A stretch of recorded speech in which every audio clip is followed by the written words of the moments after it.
Welcome to the Art of Classiness podcast, a show where we redefine what it means to be a classy lady. And sometimes it's messy. I'm Robin. And I'm Deborah, two friends turned classy ladies who are here to discuss life's ups and downs, navigating the complexities of adulthood, and how the gift of friendship is essential to belonging. Today we're kicking off the new year with the episode we've both been itching to record. The year we finally said, actually, no. Yes, because in our late 30s and 40s, classiness isn't about doing more. It's about discerning what actually deserves our energy. Exactly. Just because we can doesn't mean we should anymore. This isn't throwing shade at anyone else's choices. It's about alignment, peace, and honestly, the best energy ROI we've ever had. So follow along, give us your feedback, and don't forget to like and subscribe. What's up, classy ladies and gentlemen? Deborah, how are you? I am great. I just got back from a company trip in New Orleans, Nolans, as they say in Louisiana. Yeah. And it was really nice, first of all, to go down south in December because it is very, very cold right now. And it is not cold in Louisiana. So that was nice. It was really great to be able to meet coworkers for the first time because I work for a mostly distributed company where most people have never met in person. So that was kind of wild. There was about, I would say, 55 to 60% of the employees were able to make it. So that was pretty good. So how many is that? It was about 550 employees that went. Yeah, it was a huge... Oh my gosh, I was thinking like 30 people. No. They paid for that many people to go to New Orleans? Yes, they paid for that many people. It was a huge, huge undertaking. We worked with a phenomenal events team. Wow. I worked on the people operations team that worked with the events team. Thankfully, I joined at the point of the year where most of the work and planning had been done. So I didn't really have to get in the weeds. But you still get credit. Yeah. Anytime I told people I'm on people operations, it's like, oh my God, you guys did such a great job. And I would just be like, I know. But I didn't really do any of the work. But I did get there early to work alongside of the meeting team. And thankfully, one of the days, all the employees got to choose different excursions to go on. And I did a 10-mile cycle through the city tour. And it was so much fun. It was so cool. I loved just seeing different parts of the city, learning a little bit of history, going through some of the old graveyards, seeing the architecture of the houses. There were so many beautiful things about that city. And I just loved soaking up the sun and being in a t-shirt. I mean, we had just talked about getting out of the winter and the dopamine hitting your brain. And I truly felt that to my soul when I was there. I was like, oh my God, this feels so good to be outside. Because when I came home, boy, oh boy. Oh, yeah. Winter storm had hit Ohio, just got met with sleet and snow and just horrible, horrible conditions. It was 1 degree. I mean, it couldn't have been any different when I got home. So I soaked it up as much as I could when I was there. But yeah, food was amazing. Culture was amazing. I would love to go back and just really eat my way through that city. It was so fun. It's a very unique town. Yeah. Especially compared to anywhere else in the United States. It's a really cool place, rich with history. So rich with history. And I was a little intimidated because, I no longer drink, and so much of New Orleans is synonymous with just Bourbon Street and hurricanes and drinking. Yeah. But there's just so much more to do in that city. And so I really would love to just go back and revisit. And maybe that could be our next summit location one day, maybe add it to the list. Yeah. I mean, my sister lives there, so. That's right. It's a bonus. But yeah, how are you? I am also good. Yesterday, the wine club that I'm in, every once in a while, they'll make it co-ed for a special event. And so they did a Christmas co-ed party. Oh, fun. So everybody got to bring their partners, and it was so lovely. It was really fun, like having everybody there, and we still did the blind wine tasting, although there were a lot of wines. People just stopped scoring at one point. I like this one. Yeah. The best one. And everybody like made a dish. I made some cornbread. It was freaking delicious. And it's just really nice. There's like several more events going on this week that other people in the group are hosting. And I just love how festive this crowd is. Mm, Because this is my favorite time of year. yeah. And so I love it that other people are wanting to host instead of like me making that the thing. That's what I did in Austin, like host my little Christmas soiree. Yeah. So yeah, it was just lovely and festive, and I love Christmas. That's so fun. And it's also great to just pass the buck to someone else. Yeah. I know that you loved taking that on and hosting and having that as a tradition, but it's also nice to just give the reins to another person. Yeah. And I just wish we had a bigger space. It makes it a lot easier to host Mm-hmm. with bigger space, and we don't really have that right now. Or in my place in Austin, honestly. But yeah, we've just been enjoying the Christmas holiday. Speaking of the Christmas holiday, we are very near to the new year. Mm-hmm. And that got us thinking about what things no longer serve us. What do we want to leave behind in 2025? And what do we want to bring with us in 2026? We want to lovingly release all of the things that do not serve us, the pressure, any kind of trends, anything that's guilt-driven, right? Yeah, it's a perfect time of year to just do a mental and maybe even physical declutter of your own life. Leave things behind in 2025 so that way you can start the new year off right and with a clean slate. So yeah, today we are going to go over different categories and list some things, whether it is mental, physical. So as our first day listeners know, Deborah and I are millennials. We're in our late 30s, early 40s.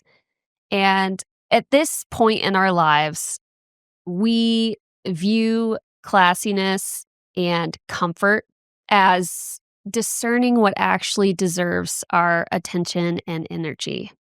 And so we chose a few different elements from different aspects of our lives to discuss today. So hopefully one or all of these segments speak to you and give you ideas on what you can leave behind in 2025. Yeah, because honestly, the best part of getting older is just caring less about stupid shit. It's so freeing, honestly. It really is.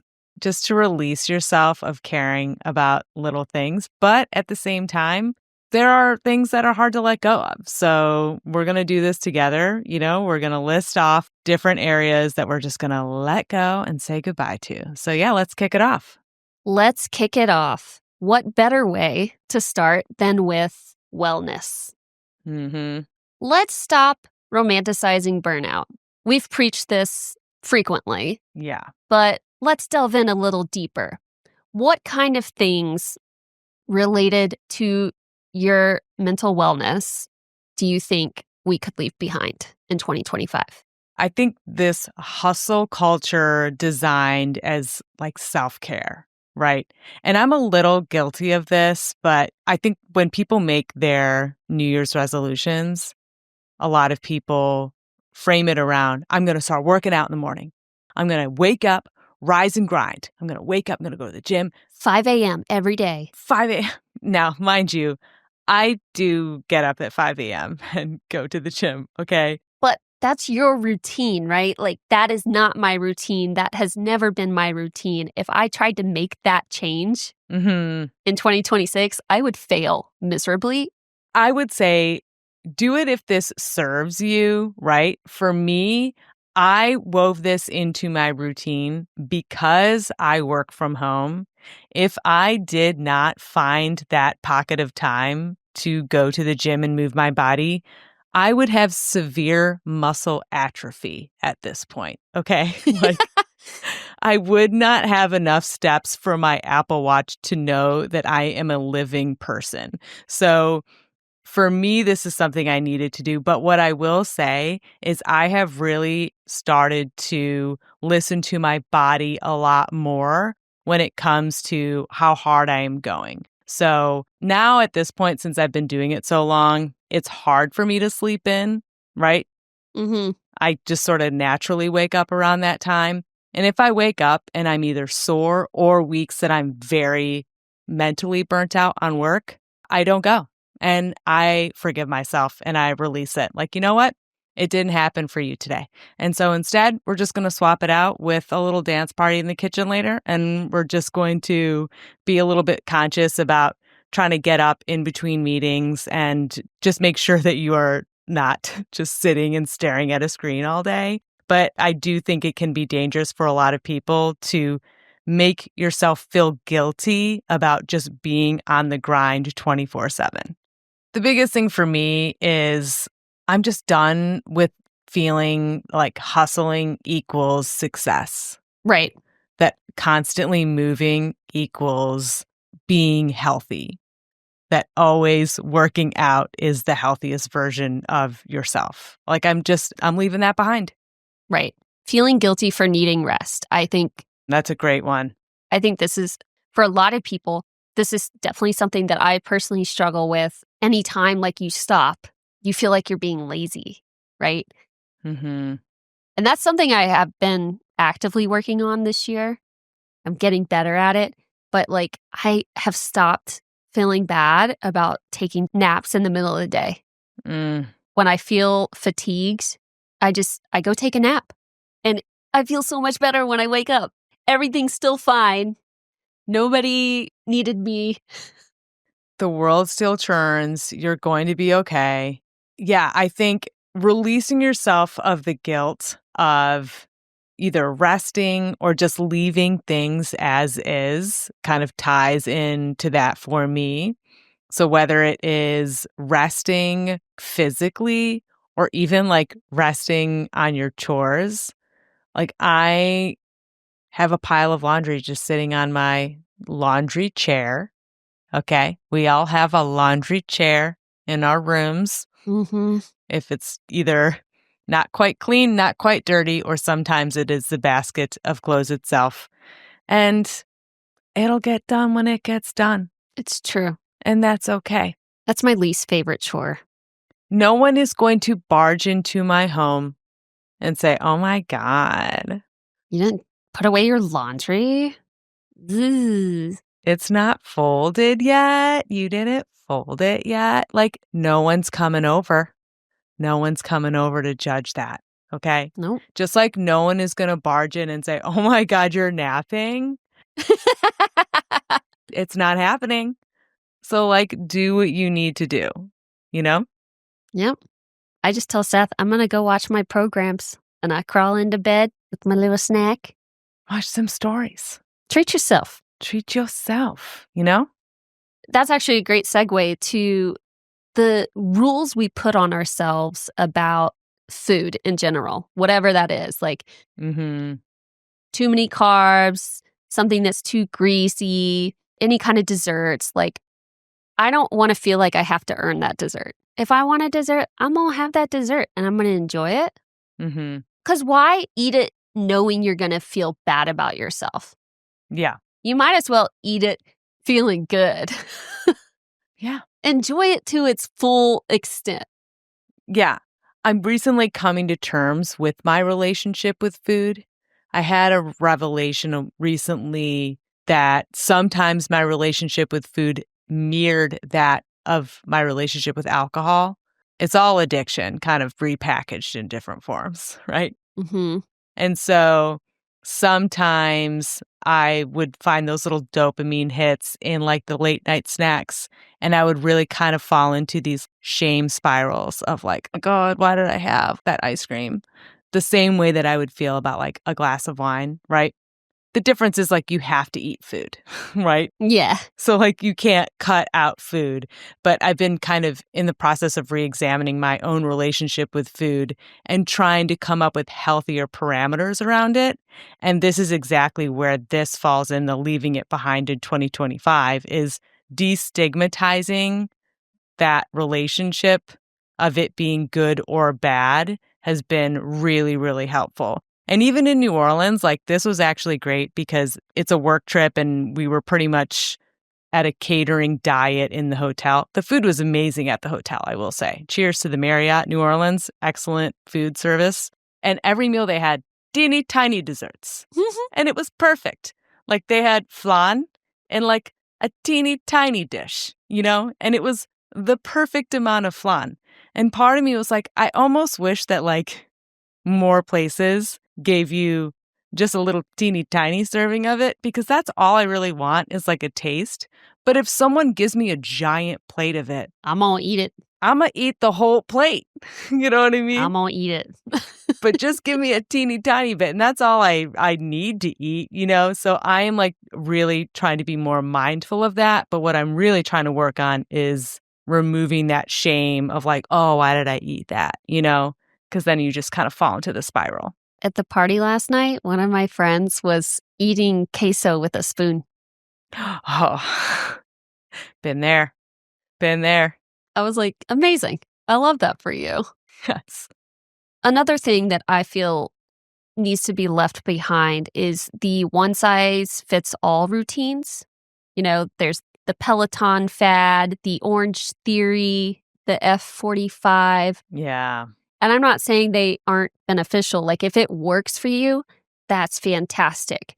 I've actually been on my own journey of rediscovering like what I'm interested in for fitness. I used to and I still do love lifting weights, but for whatever reason at this moment in time, like it wasn't working for me, which made me not work out at all. Mm-hmm. And so I started going to different classes around town, and that's when I discovered Legree, which is like another form of Pilates where you use the reformer machine. I've become obsessed with it. I go 5 times a week. I absolutely love it. It's become part of my routine, and it feels good. Yeah. I crave it. I'm excited to go, and that's how you should feel. Whatever it is that you choose to do for your physical wellness, it's consistency over intensity, right? Like whatever habits fit, stick with those. Yeah. Whatever habits don't feel good to you, it's probably not going to stick. And that's okay. Just accept it and figure out what does work. Yeah. Gone are the crash diets. And trust me, I have done them all. Okay. I've done 75 hard. I've done the whole 30. I have done keto. I have literally done them all. And those just fizzle and fade so quickly. The best fitness routine is the one that you enjoy doing. And that's it. Yep. That's what should replace it. So don't try to cram yourself into a lifestyle or a routine that is not serving you and is not making you feel good about yourself. Do the thing that is consistent and that makes you actually love yourself. Right. And simultaneously, you will be benefiting from the mental perspective as well. Like your mental health is going to be better because you're feeling good about the things that you're doing for yourself. Absolutely. Aside from, therapy and other tools that we use for our mental health, like being physical is very important for mental health. Mm-hmm. Even if it's just going for a 20-minute walk every day, right? Yeah. So you have a few angles to work from here. There's several different places you can start. It's all about testing them out and not just deciding, I'm going to go to the gym 4 times a week, every week for 2026. Like, it's not realistic for most of us. Do what works for you and find what consistency looks like in your life and leave everything else behind. Exactly. Let's touch on our next category of things we're leaving behind in fashion. Something that I'm obviously super equipped, You're so well versed. so well versed in fashion. So for fashion, that's the best part about getting older, right? Is you start dressing for the life you actually want to live and you stop dressing for other people. But let's specifically talk about some of these trends that we are truly going to leave behind. I'm leaving behind high heels. Oh, yeah. I think I left them behind a few years ago, but I have put them completely away underneath a bed inside a box. And what's great is I think most people have. Like, I love this trend of pairing like sneakers Yeah. with dress slacks or even skirts or dresses. Like, I just feel like collectively people are like, I value my feet. I am so envious of this era of casual fashion Yes. because when we went out, Mm. it was this weird, like, business casual going out kind of look, and high heels were a part of that, and it destroyed my feet. The number of streets I walked down without shoes Yep. because I had just been in heels for too long that I thought, I can't take it. I can't take it anymore. I will risk getting some type of infection because I will not walk in these heels a minute longer. And we lived through the era of stiletto heels, Oh my god. of platform heels. We lived through that. Yeah, I mean, for me, I'll wear a heel with a boot, and that's about it. But other than that, yeah, heels, I'm ditching them. I actually, for this Black Friday, Cyber Monday, bought 3 different pairs of boots. Mm, Little, Chelsea boots and some lace-up boots, but, like, that's my thing now, and they're very comfortable, yeah, and they have, like, half an inch elevated. nice. Perfect. This next one is something I kind of had to confront for my work trip, but dressing for hypothetical approval instead of real comfort.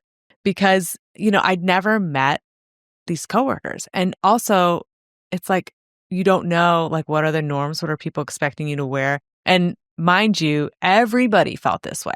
Like we had a Slack channel and everyone was like, what are people wearing? What is business? What is smart casual? Like what's the vibe? Like everybody didn't know what to wear. And I was like trying to figure out my outfits the night before. And I, at some point was even like, should I go out and like buy new things? And I ended up buying, I think like 1 or 2 new things just because my wardrobe was like so tired. But then at the end of the day, I ended up like re-wearing a few outfits throughout the week. So I was like, you know what? I don't care. Like at the end of the day, like I'm actually probably never going to see the majority of these people again because I don't know how often we're going to do this type of thing. And there's so many people here that like I might not even see any of these people again for the rest of the week, like as long as I'm comfortable in what I'm wearing, like it doesn't actually matter. And also, nobody is looking at you the way you think that people are looking at you. Mm-mm. It's so funny because, you said, like, everybody works remotely. It's this whole new generation of people that work from home who don't have to dress for the office, and so nobody knows what the fuck to wear anymore. And I took this on about 8 months ago where it's sweats for me. Hmm. Hoodies. I'm in hoodies every single day. Yeah, you are. I can't tell you the last time I wore jeans, mostly because I don't fit in the jeans that I have right now, and I refuse to buy new ones. Hmm. Hmm. But, yeah, I'm not dressing for anyone else but myself, Yeah. and that is for comfort, period. I'm dressing for comfort. I don't know about anyone else listening here, but dress the way that you wanna dress, the way that you feel the most comfortable, the way that you feel the most confident. Hmm. What is that? What is it? Give it some thought. It's one thing if fashion is your life and you take great joy in creating really unique outfits for yourself. Like, we're not saying don't do that. We're saying dress for you and no one else, whatever that is. Hmm. For us, we much prefer the comfort side of things, wearing hoodies and stuff. But if for you is like going thrift shopping and finding like really unique articles that'll go well with this other like pair of pants that you have, like do that. But do it because that's the way that you like to express yourself. Yeah. You know what I'm sick of? I'm sick of Gen Z telling me that I can't wear millennial shit. All right? I'ma wear millennial shit. Oh my gosh, yeah. Skinny jeans, Yeah, you can't have a side part. I'm gonna wear a side part, okay? I look fucking stupid with a center part. I look like I am an extra in Little House on the Prairie, you know? And I like a good peplum top. Sometimes I'm a little bloaty, and a peplum top is exactly what I need to feel comfortable in my clothes. Do you know what I mean? Yeah. I'm not gonna be shamed for wearing age appropriate, and I'm not gonna let these little Gen Z kids try to make me feel bad for wearing clothes that my generation invented, mind you. I was about to say, like, they are wearing our style Yeah, from high school. yeah, and calling it Y2K. Excuse me, lower your voice when you speak to me, child, wearing my graduation outfit as you make fun of me for my French tuck, because I'm gonna French tuck it, That's right. okay? I'm gonna French tuck my blouse. Well, and Gen Z, they look all the same. You look all the same. You're all wearing the same thing. The wide leg jeans with the white Nike Air Force Ones and a black shirt. Yeah, That is the Gen Z look. good for you. So, doesn't sound as interesting as you think you are. No, you look like you fell out of your dad's closet playing dress up. I said it. I said it. You said it. Okay? So don't shame me for being a millennial. I'm gonna millennial, okay? Yeah. Let's talk again in 10 years and see what you're wearing. Exactly. Maybe after you've had Gen Alpha pick on you a little bit. Yeah, you just give it time. Give it time. Give it time. The last thing I'm definitely leaving behind, and I think everybody needs to do this. I'm gonna challenge everybody listening right now. January 1st, I want you to go in your closet. I want you to take every hanger and I want you to face it the opposite way. Okay? Every time you wear an outfit, turn the hanger the right way. All the clothes that you didn't turn, you got to get rid of it. Ooh. You're not going to wear it. You're not going to wear it. Those jeans you're hanging on to, okay? That dress that you might get to, you didn't get to it this year. You're not going to get to it next year. You got to let it go. To be fair, the dresses I got to hang on to because I go to nice events that require a dress so infrequently Mm-hmm. that it's better for me to just hang on to those so that I have something to choose from. Okay, fair. Formal dresses, I'll give you a pass. Okay. But you got to make cuts. You got to make cuts. If you're hanging on to clothes for a size that you used to be, because you might get back there, but you haven't gotten back there, release yourself. Okay. Be comfortable in where you are now. But everybody has that one pair of jeans, though. Mm-hmm. Oh, trust me. Every time I have the flu, I'm like, you know what? I'm going to try on. I'm going to try on those jeans. Yep. When I got COVID real bad a few years ago, I lost 9 pounds. Whoa. The only strength I could muster, I was like, I wonder if I could try on that pair of jeans from 4 years ago. But you got to get rid of them. I just imagine you saying that on your deathbed. Bring me the express pair of jeans. Yeah. Put it on me one last time. I'm all for keeping that one thing that's your litmus test for how well you're doing in your weight loss or weight gain journey. But yeah, you don't need to keep a whole wardrobe. Mm-hmm. I've actually grown out of stuff. Like my body has changed in such a way that stuff I used to wear does not fit me right anymore. Mm-hmm. I've had to say goodbye to it. Mm-hmm. But the main thing for me is, can I sit and eat without having to unbutton? Yeah. That's the real test. Yeah. And we all have our stand-in jeans, okay? We all have stand-in jeans, and I get it. They look good, but you know what? At this point, we're sitting when we eat. We're not just going to bars and standing like we used to. We're sitting down and we're eating. So if you can't enjoy doing that, you got to get rid of them. you got to let them go. And that's okay. Make room for the new clothes that you're going to buy. Yeah, make room for the new you. Mm-hmm. Who is Deborah in 2026? Who is she? Is she going to be a pattern girly for the first time ever? Maybe. Maybe. Give it a whirl. The point is, your closet is a representation of how you present yourself to the world. So, are you keeping things that show who you were? If you are, let it go so you can make room for the versions of yourself that you're going to be in 2026. Yes. Drop who you were, embrace who you are. Yes. Okay, speaking of fashion and the amount of money you may or may not drop on a new wardrobe, let's talk about finance. I've had my fair share of financial shame spirals. Ugh.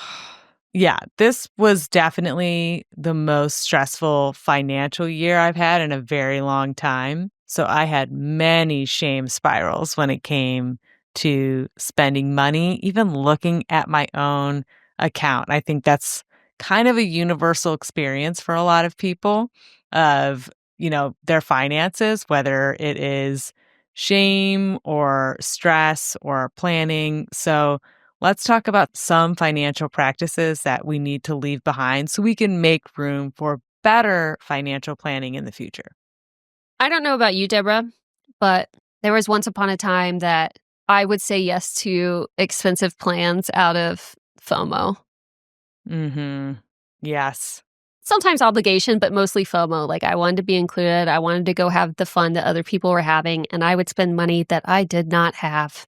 Yes, I would absolutely do this, and I would have just like a pit in my stomach. I knew I would be putting it on a credit card that was high interest that I didn't know how I was going to pay it back. To me, it was just like add it to the pile of debt that is just going to be years and years and years to pay off. And yeah, I hated being a part of that, but it was so embarrassing to say, like, no, I can't afford that, or like, no, I can't go.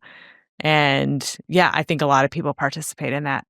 Right. And I think it's okay to say, that's not in my budget Hmm. without apology, without an explanation. And I get how that can sometimes feel embarrassing, but I don't think there's any shame in being responsible with your spending. No, not at all. In fact, I almost get jealous when I hear people place financial boundaries. Yeah. We've talked about this. Yeah, we have an episode called Friends with Money earlier in our podcast journey that you should listen to. And yeah, we've had friends that have been like, nope, sorry, I can't go to dinner. Money's tight right now, but you guys have fun. Hmm. And it's like, oh, okay, great. And sometimes we have friends that are able to say, I'd be more than happy to pick up this tab for you. Other times people understand, like, I don't want to put you in that position. And I think it's really good to have firm financial boundaries. Sometimes you just have to explain the situation that you're in Yeah. or the season that you're in life. We're saving up for a house right now. We're not really making trips at the moment. Yeah. Or we're down to one job in this household. So it's not really a trip that I can make at the moment, but you guys have fun. And that's okay to be in those places. It's admirable, honestly. Like, you know how to prioritize what's important. Yeah. It's showing a discipline that a lot of people don't have. And I think people are actually envious when people can show that discipline. Totally. So leave it behind. Leave it behind. Something else related to group activities is overextending for experiences that you secretly dread. Mm, So you actually don't have FOMO, yeah. right? You want to feel JOMO, but instead you're miserable doing this thing that you didn't want to do because maybe you felt obligated. I don't know. Whatever you're doing to overextend yourself, maybe ask yourself why and figure out how you can set better boundaries. Yeah. I feel like people get caught up with this for like wedding season, you know? Yeah. bachelorette parties or just like trips in general, like maybe you're like, okay, I guess we'll go on the trip. And then you're on the trip and they're like, okay, guys, we're all going to go to this nice dinner. And you're like, oh my God, we got to go to this dinner. And then you get to the dinner and they're like, everybody good with sharing, and you're just like caught in this spiral of spending and like you can't get out of it because you're in the act of overextending yourself. And that's the worst because you didn't even want to go on the trip to begin with. And now you're just like, you can't stop overextending yourself. Right. And all of these things fall under the umbrella of tying spending money to your self-worth. Mm-hmm. Whether it's you feeling bad for not being able to afford to partake in something, or you feel obligated to spend money that you do have on something that you don't want to do. Mm-hmm. It's really important that you focus on value-based spending so that you're only experiencing joy and less so focused on, I don't know, kind of a social status. Yeah. I think that's a huge reason that people overextend themselves or pay for things where they don't have the money is to maintain either that status or that appearance because it's certainly not an investment in anything else, right? There's no return on it whatsoever. So it's such an empty investment. And it's something that you absolutely need to leave behind because you're not getting anything out of it. It's solely serving other people.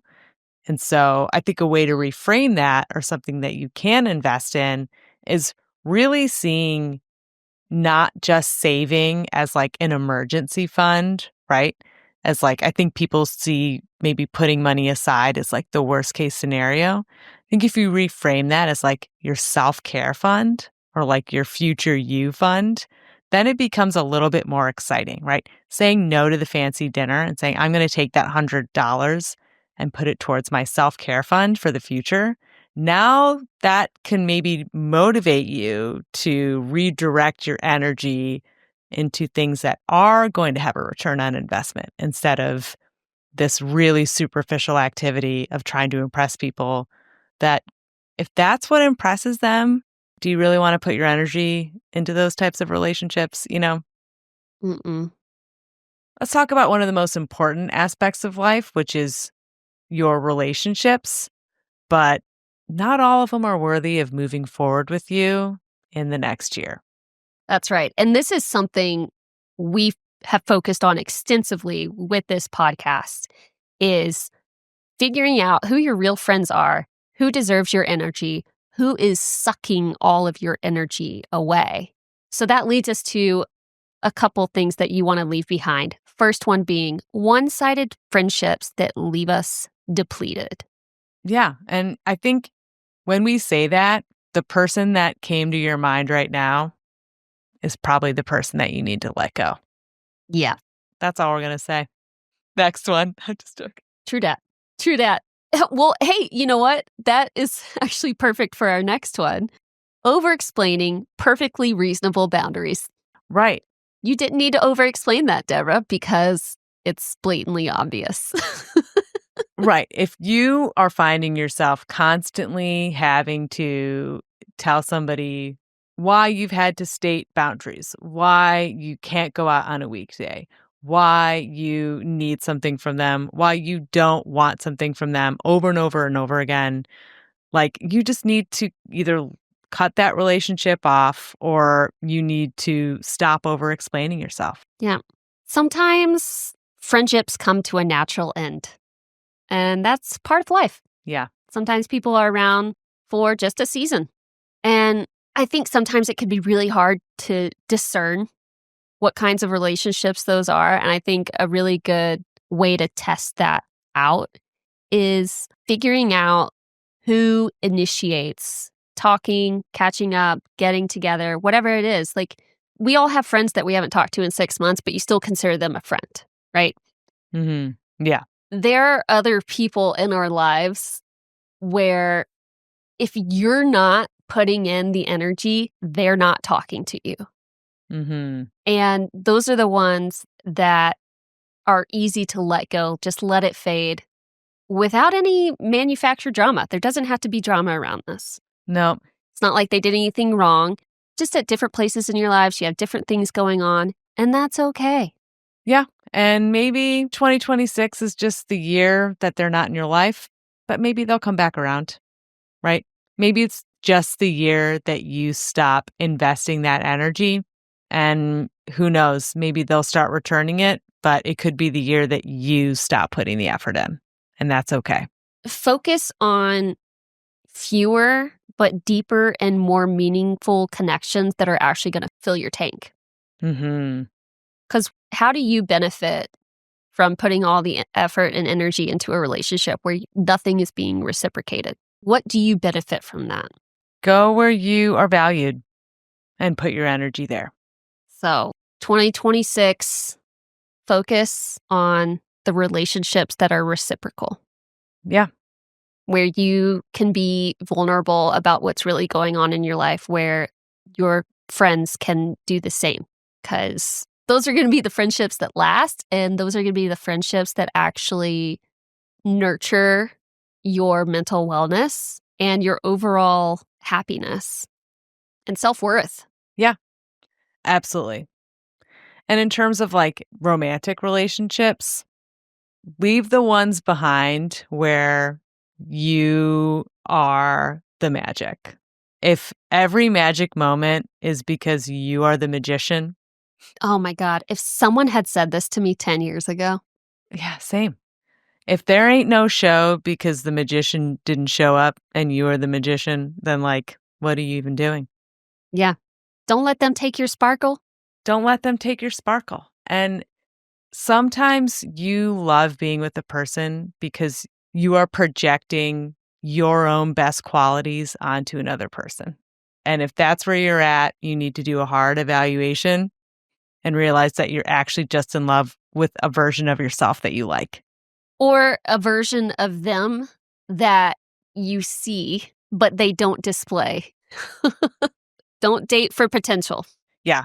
In 2026, we are not dating for potential. They are exactly who they are right now. And you have to assume that they are going to be linear forever. You can't be the reason that they make changes. Exactly. So that's what we're leaving behind with relationships in 2025. Not everyone gets the same version of us anymore. And that is the classiest boundary of all, if you think about it. Definitely. So that is our list of things we are leaving in 2025. Because leaving things behind isn't loss, it's refinement. It's choosing the version of life that finally fits. But we want to hear from you. Tell us, what are you actually saying no to in 2026? DM us or send us an email at artofclassiness@gmail.com. It is now time for our class act of the week. This is our little love letter to all the good humans out there. We like to celebrate the people who are out there choosing kindness, strength, and grace in the middle of life's mess. It's basically our reminder that classy isn't always loud or perfect, it's intentional. And this week, it is Deborah's turn. Who's your class act, Deborah? Okay.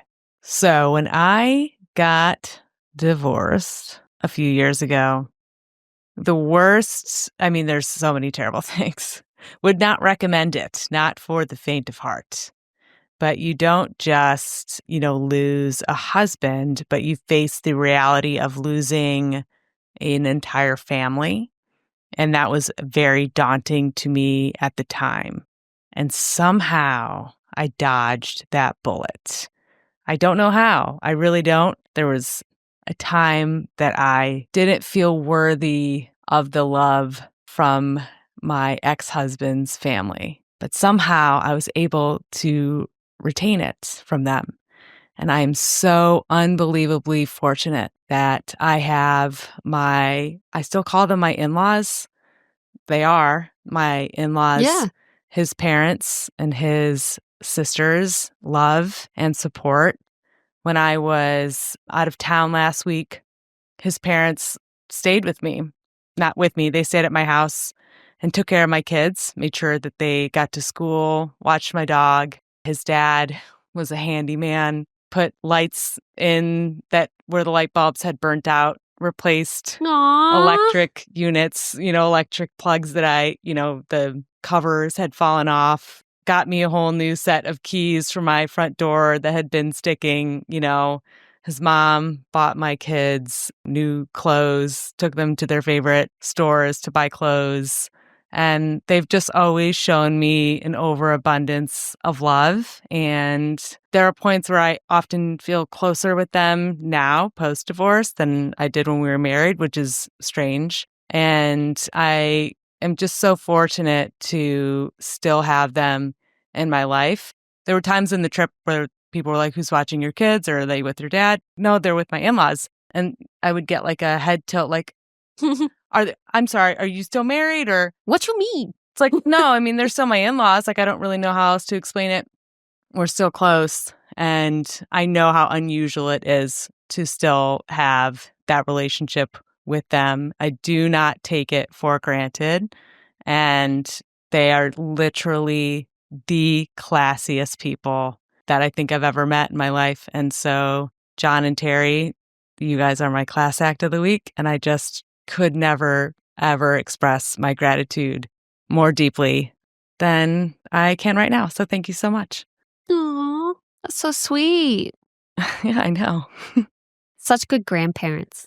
They're the best. They are the best Nana and Papa in the world. Sorry, Mom and Dad. Oh my gosh. They're the best Nana and Papa. They also have their Mima and Grandpa on my side, but recovery. Great class act. Okay, moving on to our final segment, class or crass. This is where we give a scenario and discuss whether it is classy or crassy. Are you ready, Deborah? I am ready. Not attending the kid's birthday party. A friend's child's party is a big production. Bouncy house, character appearances, gift expectations.